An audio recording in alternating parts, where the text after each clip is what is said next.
విచారణకి వెళ్ళకుండా విచారణకి సహకరించకుండా ఏదైతే గందరగోళ పరిస్థితి క్రియేట్ చేసి ఒక పొలిటికల్ స్టంట్ వేసి ఒక డ్రామా చేసి రాజకీయ లబ్ధి పొందే ప్రయత్నం చేస్తుండు కల్వకుంట్ల తారక రామారావు గారు.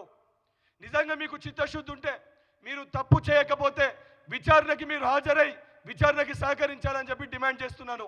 దానితో పాటు ఏసీబీ అధికారులకు కూడా ఈ డ్రామారావు ఎంక్వైరీకి రమ్మంటేనే వస్తలేడు, రేపు పొద్దున ఇతర దేశాలకి పారిపోయే ఒక పరిస్థితి కూడా రావచ్చు. అందుకే ఈ డ్రామారావు పాస్పోర్ట్ని కూడా సీజ్ చేయాలని చెప్పి ఏసీబీ అధికారులకి నేను కోరుతున్నాను.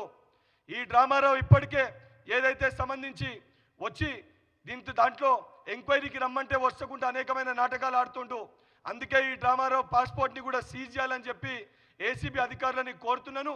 బీఆర్ఎస్ పార్టీ నాయకులకు కూడా ఏదైతే సంబంధించి ప్రజలు మిమ్మల్ని వారి సమస్యలపైన కొట్లాడనీకి బీఆర్ఎస్ పార్టీలో కూడా ఎమ్మెల్యేని ఎన్నుకోవడం జరిగింది.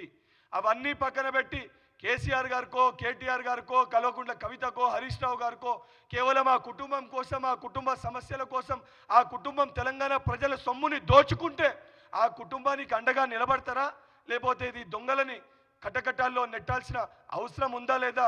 మీరు కూడా బీఆర్ఎస్ పార్టీలో ఉన్న శాసనసభ్యులు ఒకసారి పునరాలోచించుకోవాలని చెప్పి వారిని కూడా కోరుతూ, ఏదైతే నిజంగా కేటీఆర్ నువ్వు తప్పు చేయకపోతే విచారణకి సహకరించాలని చెప్పి డిమాండ్ చేస్తున్నాను.